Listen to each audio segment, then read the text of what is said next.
श्री स्वामी समर्थ. आजच्या व्हिडिओमध्ये तुम्हा सर्वांचं खूप खूप स्वागत. वर्षातली शेवटची एकादशी जी 30 तारखेला आहे, काही राज्यांमध्ये 30 तारखेला ती साजरी करणार किंवा काही राज्यांमध्ये ती 31 तारखेला त्या एकादशीचा उपवास होतोय. तर खरा उपवास हा 31 तारखेला चालू होतोय आणि 1 तारखेला तो सोडायचा आहे. आजच्या व्हिडिओमध्ये मी 31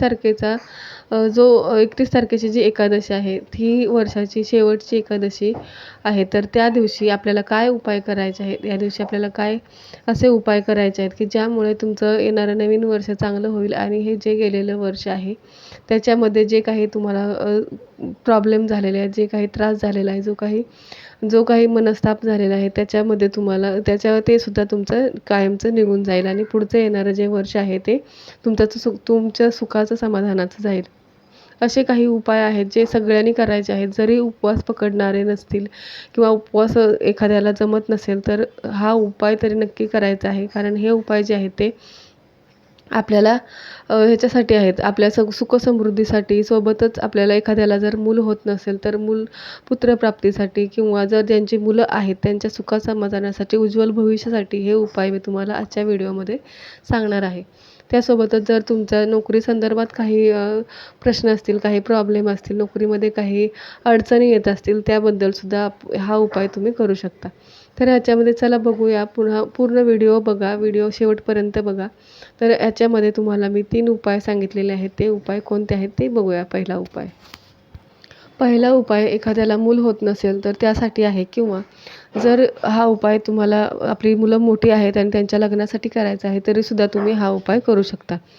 या उपायामध्ये आपल्याला लागणार आहे 1 श्रीफळ, 1 नारळ घ्यायचा आहे. त्या नारळाला हळदीचा टिळा लावायचा आहे. हळदीचा टिळा लावल्यानंतर तो नारळ हा उपाय दोघं नवरा बायको मिळून सुद्धा करू शकता. जर मूल होत नसेल आणि मूल होण्यासाठी हा उपाय तुम्ही दोघं नवरा बायको मिळून एकत्र हातामध्ये होल्ड करून आपली इच्छा, जी मूल होण्यासाठी तुम्हाला काय बोलायचं आहे तुमच्या इच्छेप्रमाणे ते बोलू शकता.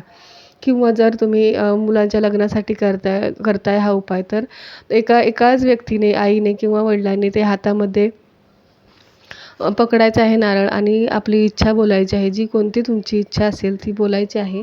ती बोलल्यानंतर हा नारळ आपल्याला 31 तारखेला महादेवाच्या मंदिरामध्ये शिवलिंगाच्या समोर ठेवायचा आहे आणि घरी यायचं आहे. जर तुम्हाला मंदिर नसेल, जर शिवलिंग नसेल, मंदिर नसेल तर कोणत्याही मंदिरामध्ये हा तुम्ही नारळ ठेवून येऊ शकता. किंवा जर एखाद्या व्यक्तीला घरातून बाहेर जाऊ शकत नसेल तर तुम्ही हा नारळ आपल्या घरातल्या मंदिरामध्ये सुद्धा ठेवू शकता. परंतु घरातल्या मंदिरामध्ये जर नारळ ठेवणार असाल तर तो नारळ तुम्हाला 24 तास मंदिरामध्ये ठेवायचा आहे आणि नंतर तो नारळ तुम्हाला पाण्यामध्ये विसर्जित करायचा आहे किंवा एखाद्या झाडाखाली सोडून यायचा आहे किंवा मातीमध्ये सुद्धा तुम्ही दाबून टाकू शकता. हा फक्त तुम्हाला जे लोक घरातल्या मंदिरामध्ये नारळ ठेवणार आहेत त्याच लोकांनी हा उपाय जे करायचं आहे, नारळ बाहेर विसर्जित करायचा आहे, त्यांनी करायचं आहे. पण जे लोक मंदिरामध्ये नारळ ठेवणार आहेत तर त्यांनी पुन्हा तिथे जाण्याची गरज नाही. आपली इच्छा बोलून हा नारळ महादेवाच्या मंदिरामध्ये ठेवायचा आहे. हे मी पुन्हा एकदा सांगते. जे लोक महादेवाच्या मंदिरामध्ये नारळ ठेवणार आहेत त्यांनी तो नारळ घेऊन यायचं नाही. तो नारळ पुन्हा तिथे जायचं नाही आहे. पुन्हा तो नारळ घरी आणायचा नाही आहे. तर हा होता आपला पहिला उपाय. आता दुसरा उपाय सुद्धा संतान प्राप्तीसाठीच आहे. या उपायामध्ये काय करायचं आहे की ज्या स्त्रियांना मूल होत नाही त्या स्त्रीने काय करायचं आहे, एक यशोदा मातेचा फोटो ज्याच्यामध्ये यशोदा मातेच्या मांडीवरती बाळकृष्ण बसलेले आहेत असा फोटो विकत आणायचा आहे. त्या फोटोच्या पाठीमागे मी ह्या वर्षी ह्या तारखेला एका गोंडस बाळाला जन्म दिलेला आहे अशी तारीख जे तुमच्या मनामध्ये असेल ती तारीख, ती वेळ अशी जे तुम्हाला लिहायची आहे त्यानुसार तुम्ही त्या फोटोच्या पाठीमागे लिहायचं आहे. आणि या तारखेला मी एका छोट्या गोंडस बाळाला जन्म दिलेला आहे आणि मी खूप आनंदी आहे असं त्याच्यावरती लिहायचं आहे. आणि तो फोटो जो आहे तो पश्चिम दिशेला लावायचा आहे, वेस्टला लावायचा आहे. आपल्या घरामध्ये बेडरूममध्ये वेस्ट दिशेला लावायचा आहे. जर तुम्हाला दिशा कळत नसेल तर तुम्ही ऑनलाईनसुद्धा सर्च करू शकता किंवा ऑनलाईन कंपास असते. ते कंपास घराच्या रूमच्या मध्यभागी ठेवून मग तुम्हाला डब्ल्यू कोणत्या दिशेला जातो त्या दिशेला तुम्हाला पश्चिम दिशेला तो फोटो लावायचा आहे. त्यानंतर हा उपाय जरी जरी तुम्हाला घरामध्ये बाळकृष्णाची मूर्ती स्थापन करायची असेल तरी हा 31 तारखेचा दिवस खूप त्यासाठी उत्तम आहे. या दिवशी तुम्ही बाळकृष्णाची छोटीशी मूर्ती किंवा बाळकृष्णाचा फोटो तुम्ही मंदिरामध्ये स्थापित करू शकता. या उपायाने सुद्धा तुमच्या घरामध्ये सुखशांती आणि समृद्धी येईल. सोबतच हा यशोदा मातेचा जो फोटो तुम्ही आणणार आहे त्यामुळे तुम्हाला संतान प्राप्तीसुद्धा होईल. यशोदा मातेच्या मांडीवरती बाळकृष्ण बसलेले आहेत असा फोटो आपल्याला आणायचा आहे. हा होता आपला दुसरा उपाय. तिसऱ्या उपायामध्ये आपण बघूया काय करायचं आहे. पुढचा उपाय आहे, तुमची कोणतीही विश असू द्या त्या इच्छेसाठी हा उपाय करायचा आहे. घरातल्या प्रत्येकाने हा उपाय करायचा आहे. त्यासाठी आपल्याला काय करायचं आहे, छोटे छोटे मातीचे गोळे बनवायचे आहेत. जेवढे तुम्ही घरामध्ये लोक आहात त्या प्रत्येकाच्या नावाने एक मातीचा गोळा बनवायचा आहे. मोठी लोकं असतील तर थोडासा गोळा मोठा बनवायचा आणि छोटी मुलं असतील तर त्यांच्या नावाने छोटा गोळा बनवायचा. अशा छोट्या छोट्या गोळ्या बनवून घ्यायच्या आहेत मातीच्या. त्यानंतर ह्या मातीच्या गोळ्यांना आपला हळदीचा टिळा लावायचा आहे. हळदीचा टिळा लावल्यानंतर ते मातीचे गोळे जे आहेत त्या मातीच्या गोळ्यांमध्ये जे गोळे मंदिराच्या समोर ठेवायचे आहेत आणि त्यांच्याकडे बघून जे तुमच्या मनामध्ये कोणती इच्छा आहे, मुलांसाठी मागा, आपल्या घरासाठी मागा, आपल्या परिवारासाठी मागा, आपल्या घरातल्या प्रत्येक व्यक्तीसाठी मागा. जर प्रत्येक व्यक्ती करू शकत नसेल तर ह्या गोळ्यांचे हा जो उपाय आहे ते एका व्यक्तीने केला तरीसुद्धा चालेल.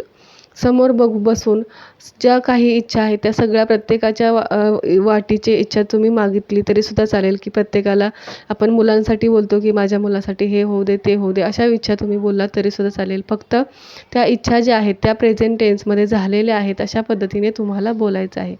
या बोलल्यानंतर ते मातीचे गोळे आहेत ते 31 तारखेला पूर्ण दिवसभर मंदिरामध्ये ठेवायचे आहेत. मंदिरामध्ये ठेवून झाल्यानंतर दुसऱ्या दिवशी सकाळी हे मातीचे जे गोळे आपण बनवलेले आहेत, छोट्या छोट्या गोळ्या ज्या बनवलेल्या आहेत त्या गोळ्या आपल्याला काय करायचं आहे, पाण्यामध्ये सोडायचे आहेत किंवा जर तुमच्या बाहेर झाडे असतील ते झाडाखाली सुद्धा तुम्ही टाकू शकता. साफ जागा असली पाहिजे. घाणीमध्ये हे जे गोळे आहेत हे गोळे टाकू नका. जिथे साफ जागा असेल त्या ठिकाणी टाकू शकता किंवा थोडीशी माती असेल तिकडे सुद्धा तुम्ही टाकू शकता किंवा जर तुमच्या घरामध्ये छोटंसं झाड असेल तर त्या झाडामध्ये सुद्धा तुम्ही त्या टाकू शकता. हे जे छोटे छोटे उपाय आहेत ते छोटे वाटतात परंतु हे खूप जादू करणारे उपाय आहेत किंवा एकदम लवकरात लवकर इफेक्ट देणारे हे उपाय आहेत. तर हे उपाय नक्की करा, विश्वासाने करा. फक्त विश्वासाची गरज आहे.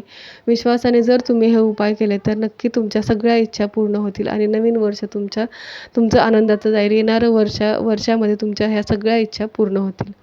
तर ह्या अशा छोट्या छोट्या उपायांसाठी या चॅनलला नक्की सबस्क्राईब करा.